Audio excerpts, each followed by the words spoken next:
Hello guys, so ngasigi reading sidi miyamna title dagi sa hena khangbiramani soulmate or future spouse hadi sagi future spouse or soulmate oigadoriba life partner oigadoriba person dugi natraga na oiba person dugi dum character na chingba piraktoy do si se ayambana hoi luhongaba mising na sudum yengbadi ai taragasu luhongdriba marriage ki lambida khong thangjindriba mi khaigi oina dum isagi soulmate ki maramda isagi future spouse ki maramda hena khangnanaba reading se aina hapchabani ko ado ngasigi na reading se direct adum pile dagi start tawrni habadi pick up pile tawroi ba ko isagi date of birth ki matungina tawba reading oibanina ahan base akhoi pile A ko date 1 dagina 15 phawbagi manungda pokpi ba ichili now singai na isagi soulmate or future spouse ki ba characteristics na chingbagi maramda reading se lakadoine ado general reading oibanina simak hekta thokani habden tragasu generally resonate tawba gaido dum yengsinbiu ko ado hawrase akhoi pile A gi oina card se ahanbada isagi future spouse or soulmate ki oiba yaba mamingi ahobo initial letter yengminasi ko X initial letter se manga pizagi ko I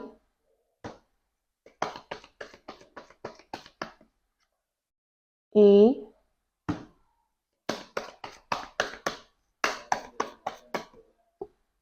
B G so sigay se hana khangjin biro reading se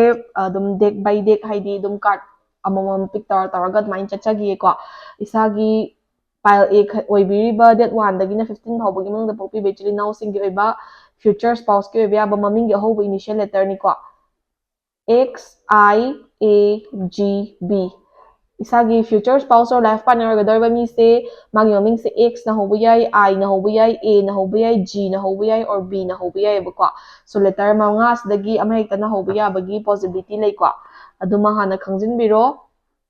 mathang khoi pile A habdi date 1 dagina 15 phau manungda pokpi bai chili now singi oina isagi life partner or future spouse oigadorba mi dugi zodiac sign ni ko justice zodiac sign se ani pizage ko hoi ahum phawba tawrse haidi dum general reading oibanina zodiac sign se ahum phawba pirage the star Aquarius the chariot Cancer ko zodiac sign ahum se akhoi zodiac sign ni maramda hana explanation kitang pizage ko akhoi adum akhoi chatnabida haitare ko akhoi sun sign da base tawba haidi akhoi pokpa date of birth ki matungina sun sign da base tawga piba zodiac ama for example ngasi August ki date 6 ko August ki date 6 sida pokpiba singse adum isagi date of birth ki matungina Leo oiba adumaina isagi date of birth da base tawba sun sign da base tawba zodiac ama lei aduga akhoi pokpagi thaban haidi adum ngasi kayani pali kholi kaina tha masingda moon sign oina base tawbado adumaina so dum haidi kuthi da kai da ibado aduduna moon sign da base tawraga thaban da base tawraga piba zodiac oibani ko aduna kai haini moon sign oidoine ba ado isagi life partner or future spouse oigadorba mi se zodiac ahum piye zodiac ahum se kai kai no haba matamda justice sina libra ko akhoi manipuri da haragana tula do ko libra tula do oibe yabagi chances lei adagi chariot sina cancer akhoi manipuri da haragana karkat to oramgadawa mali ko cancer aduduga the star Aquarius ko Aquarius se manipuri da kai kaugi khangdra ise nga di oibani ko ado adumaina zodiac sign ahum sidagi ko the chariot justice and the star sina cancer libra natragana Aquarius se isagi life partner or future spouse ki oiba yaba zodiac sign ne ba haidi isagi life partner or future spouse tugi sun sign oiba yai natragana moon sign oiba yai ado zodiac ahum sidagi amadi oini ba isagi future spouse to ko mathangsina planetary revolution pidoine planetary revolution haisina kaino haiba matamda mi khudingmak se planet amamna loina revolve taweba ko pigadoriba planetary revolution digi matungina isagi future spouse or life partner se karamba planet na revolve tawi amadi kari characteristics chenli habado harakadoini ko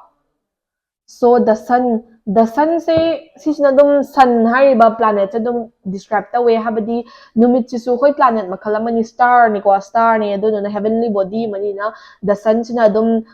planetary revolution ama dum describe ta wi ne ba habadi the sun sina dum sun hariba numit hariba energy sina radiate ta doi ne ba sai future spouse or life partner se ko so sigi the sun hariba card chigi matungina pile A oi beri ba chili now singe ba life partner se life ta extroverted oiba outgoing oiba adagi positive energy na feel tauba mi loina batina ba haiba adagi mangonda pharagadi yam phaba mangonda phattaba horagadi yam thina negative oiba toxic chatpa bawba extreme oina chatpa ngamba adagi punba loina ba matamda positive vibes myama phangba adagi mateng amakta darkar lega su mateng pangna ba dum ready oiba haidi adum extroverted outgoing and lively oiba active oiba aduguma personality possess tawgani ba kwa sisina planetary revolution gi leire mathang sina khoi physical features haidi card na hekta mi dugi masak matau gumba family status gumba adugumba di haiba moi ti tar gusu magi chahi matang gumba physical character gumba gi maram da vision se perakani ko queen of pentacles haiba ma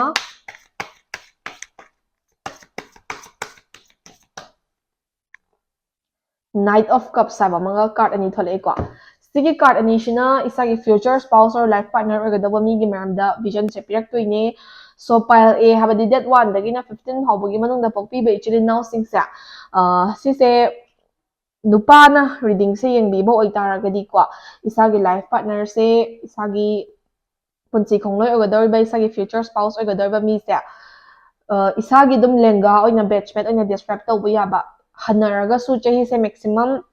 1 or 2 years tagi adumaina 2-3 years maximum 3 years tagi hena age gap leitaba aduga nupi oibagi personality character fazana positively chenba ko chahi matangge ni yengbada isagi batchmate natragana hanaragasu maximum 1-2 years tagi hena hanadaba yamabada 3 years hanaba kwa aduga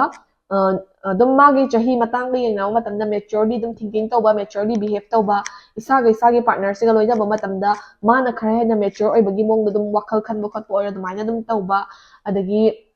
physical appearance ki oining yengpa matamda masa se dum yam hena masa paba adugumadi oiroi ko dum kitang thicker side ta natragana chubbier side ta range to boigani haidi dum nupi oibagi chapchaba proportionate figure or babo oiro natragana kitang chubby side ta range to basu yai ko adugo ma se nupi oitarga su life se fazana dum financially independent oina chatpa pamba working woman oiba pamba adagi career and all adugumba dei sada supportive oigadaba adugumba character possess tawi ko sorry mathangsina khoi knight of cups hariba card che tholeeba sigi knight of cups hariba card chigi matungina pile A habadi that one dagi na 15 hawbagi manungda pokpi ba chili now singse isa se nupi oibiba taragadi isagi future spouse or life partner do adugi maramda character se KKP gi hamatamda isagi future spouse or life partner se isagi junior oibi ai ko junior haibe ya hita ngang oini habde tiri targa su isana thada kaida aduga chahi ama gumba hanba oibi ai natraga na isada gi hallaga su yam hena ka hena hanaroi adum chahi ama ani adamaina hanba yai ko adu yam kanna age gap leiroi aduga isagi life partner oigadoriba person se or future spouse oigadoriba person se mase physically yeng matamda masa parap tawba wanglap tawba side ta range tawgani ko aduduga mase adum yamna romantic oiba emotionally dum kai haini well behave oiba aduga isagi oiba dum pukning wakhal khangna loina biba nupa oi targasu yam hen aggressive oiba gumbada oiroi dum tapna ingna wai watai shanaba yaba gentle oiba side ta range tawgani ko isagi life partner or future spouse oigadoriba person se ko sima leire mathangsina pile A habadi that one dagi na 15 hawbagi manungda pokpi ba chili now single na isagi partner ga isaga gi marakta compatibility amadi karam kan phawbada isagi future spouse ga isaga se relationship ta leiba yai habadugi maramda reading se lakadoi ko so 9 of Pentacles hariba card che thole and then another card amanga pick tawzage 5 of Cups hariba card che thole ko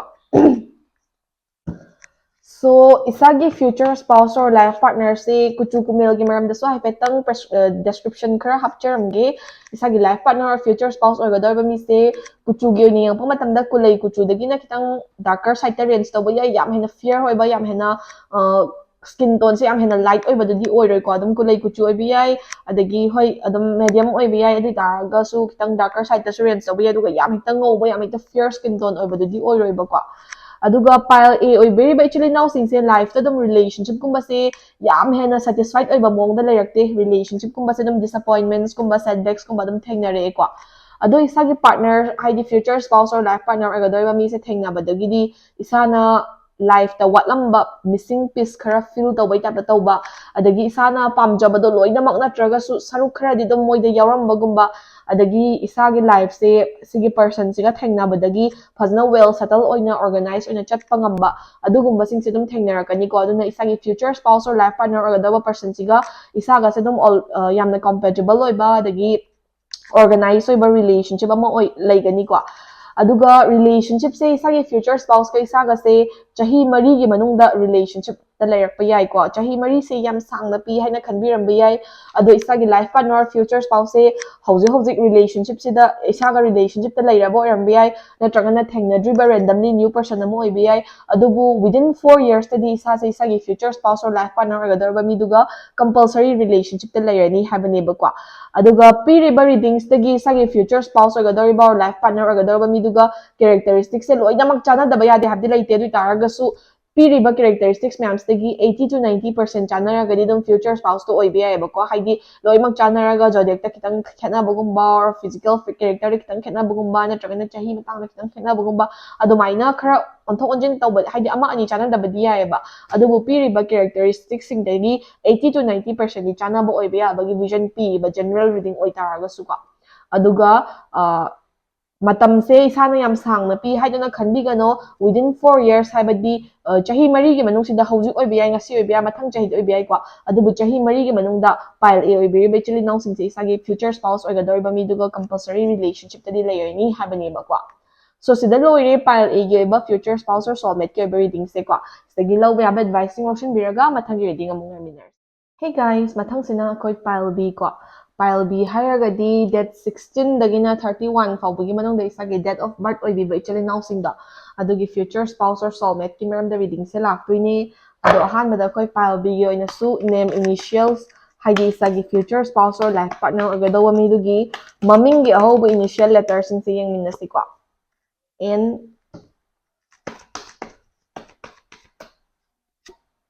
A aduga piriba reading se general reading oibanina mi khuding makasi mak hita chana ni habdi laite ko adubu general oina adum resonate tawba yaba gaidu yengbiyu aduga isagi site tagi dum kay haini personal oiba reading yengbiniga su ai Instagram link to ai description box ta hapcharamge ko adu Instagram da DM tawbiraga dum isagi personal slot lawbi ba yagani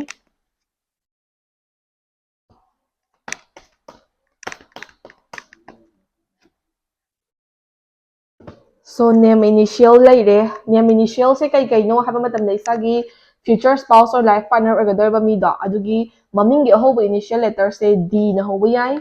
X na hoba yai Z na hoba yai O na hoba yai A na hoba yai N na hoba yai ko ado sida piriba letter taruk se sisidagi isagi future spouse or life partner gi mamingi ahoba initial letter do ama hekta na oiba yai habase khangjinbiyo bako aduga mamingi ahoba initial letter se mana sida kitang khetnaba lai taraga so atopa characteristics sing da loinamak chanaraga di dum isagi future spouse oiba yai kemda kaide ko adu taraga su haidi sida pick tawdaba letter myam su leirana ko adu taraga su adum hena oiba yabado sigi letter sing se oiba yai habaneba D X Z O A N so pile B gi oina isagi future spouse ki oiba yaba mamingi ahoba initial letter ga sida leire ko mathang sina akoi pile B gi oiba future spouse or life partner gi oiba zodiac sign se kai kai pige habado yengase ko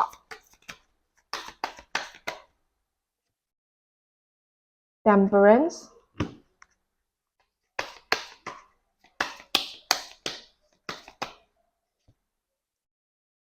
Chariot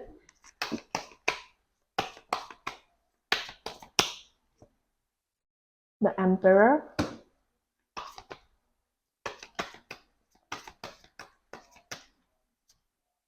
the Hermit ko card mari sina zodiac sign pi doine da zodiac sign pi dringaida ai amuka haizage zodiac sign se khoi gi di ani thokna lei ko khoi gi sun sign habadi khoi gi pokpa date ki matungina date and month gi matungina yengba khoi gi sun da numit ki khongchat ta base to ba sun sign ko isa gi date of birth ki matungina leiba more kai hani mek sing harba da khoi english zodiac ko adu do oi bi ai natragana khoi gi kuthi gumba da yawba thabanda pokpa thabanda habadi moon sign da base to ba zodiac to do oi bi ai ba ko isagi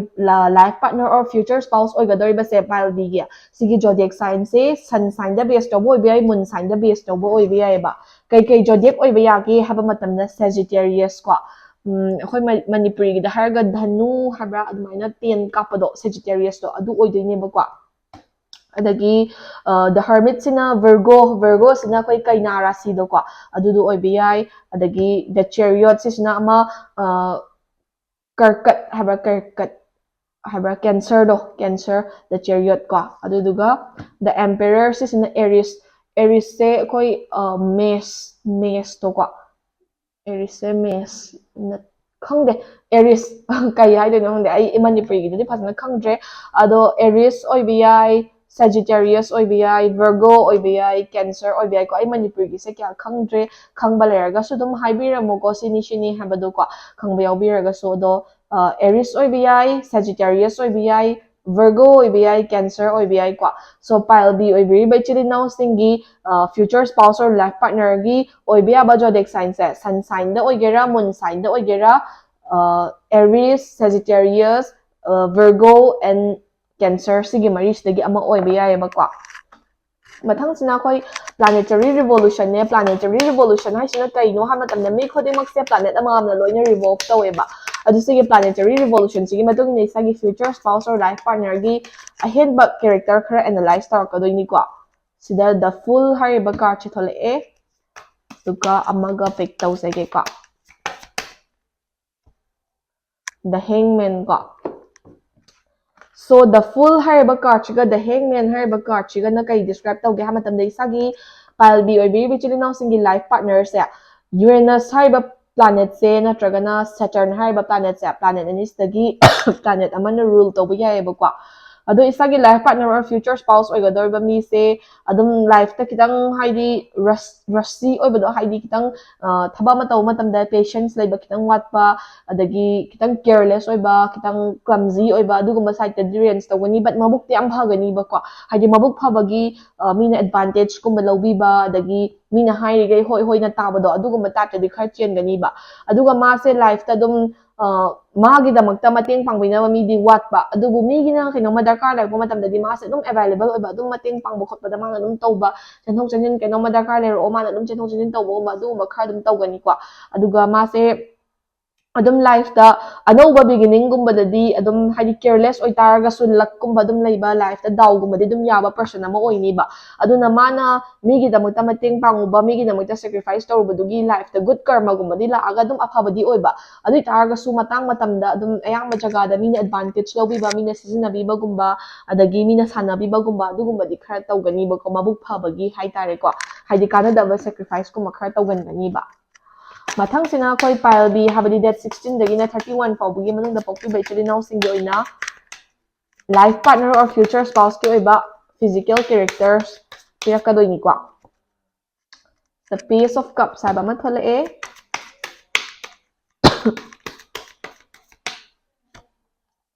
Knight of Swords saba card chamaga thole e kwa so sigi card ani sina pile B oi beri bichili now singi life partner gi physical character chahi matang chingba gi maram da reading se pirakadoi ne ado reading yang biriba pile B kan bi oi biriba ichili now sing sinu pa oi taragadi sagi life partner do isadagi junior oi gani isana yamdrabada chahi ani ahum hanba natragana yamdrabada chahi ama ani di hanba oi gani isagi batchmate natragana isagi senior di oi roi kwa adum isana kitang hanba yamdrabada man tabu oraga su chahi dabu oraga su dum isana chahi kharadi hanba kwa aduga kai haini mase dum haidi nupi se dum angang gi type dum lively oraga active oraga harauraga dum haidi like yam energetic oiraga ko aduga romantic oiraga adagi isadaga khara keshanadana khotana tawraga adum haidi hek yengbada nungshibado mong matawdo adugumado possess tawgani physically yengpa matamda masa parap tawgani yam hena wang chawbo oiroi adum piktak tawba side ta range tawba yai natragana adum medium haidi nupi gi adum medium oiba height kumbada adum range tawba yai yam hena chubbiest oiroi ko adum like medium da laiba yai natragana kitang masa parap tawba side ta range tawba yai aduga मासे दम हाइदी यामना romantic ओइबा लाइफली ओइबा lovely ओइबा अदगी emotionally अदम खितंग overthinking तौगनबा खितंग Moody ओइगनबा अदुगा नुशीबा Sissu दम याम फजना नुशीबा से पीबा अदुगुम type of character poses तौगनी को अदुगा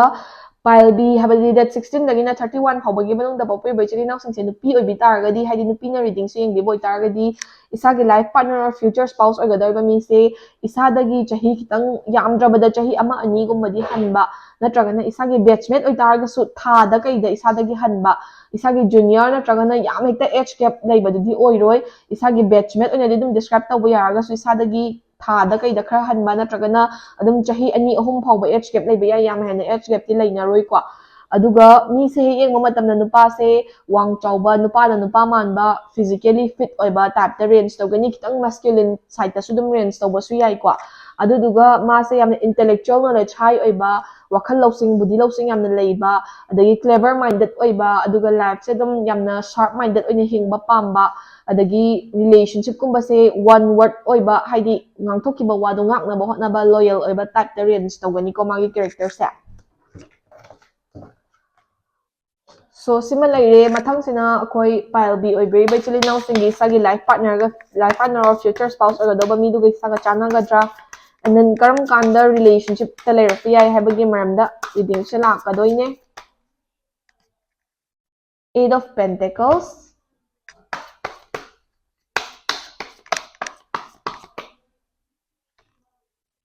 3 of wands ko so sige cards ki matung ina isagi life partner or future spouse or godar mi se kulai kuchu dagina kitang fairer side ta range to bi ai kulai kuchu oi bi ai na tragana kuchu se dum kitang fairer side ta dum range to bi ai ko aduga ma se isaga thengna ba se hojik hojik thengna ba bu ba su na tragana thengna dri ba bu oi taraga su mi magi through dagi maybe relatives ki through dagi family ki through dagi colleague amagi through dagi natragana friend amagi through dagi or enoma kanano magi through dagi thengna ba yabagi chances na hena wange ba ko aduduga isagi life partner siga isaga se relationship se yam thuna hekta jauna step in tawbado oiroi tapna build tawraga haide matam khitang lawraga amana ama khangnaraga phajana build tawba relationship to oigani aduga relationship se hojik lairaba oirambi ai natragana thengna person oirambasu ai ko adu relationship se most probably within 3 to 5 years haidi jahi ahum gi manung da relationship se laibi abai high possibility laibba ko adu hojik tagina jahi ahum phawbugi manung se dei sagi life partner se thengna hai taraga su 5 years ke manung da compulsory sa se isagi life partner ga relationship ta layer ni ba ado matam se yam sange haina isana khanbiram ba yai adubu hojik isaga khangnaiba person se isagi life partner oiram ba yai oram da ba yai adagi nauna thengna rak ba yai life partner se ko adu taraga su hojik tagina jahi ahum phawbugi manung da isagi life partner ga isaga se relationship ta laibi yai jahi ahum sida major chances ni ko ado laibak thidana jahi ahum si phawba thengna hai taraga hojik tagina within 5 years ta compulsory isa se isagi life partner ga relationship ama de lairani ba ko aduga isagi life partner ga isaga se tapna build ominarakpa relationship oibanina wakhal janana phajana amana ama supportive oiraga family ke kana su phajana yaraga chatminna ba type of relationship ama oigani ba ko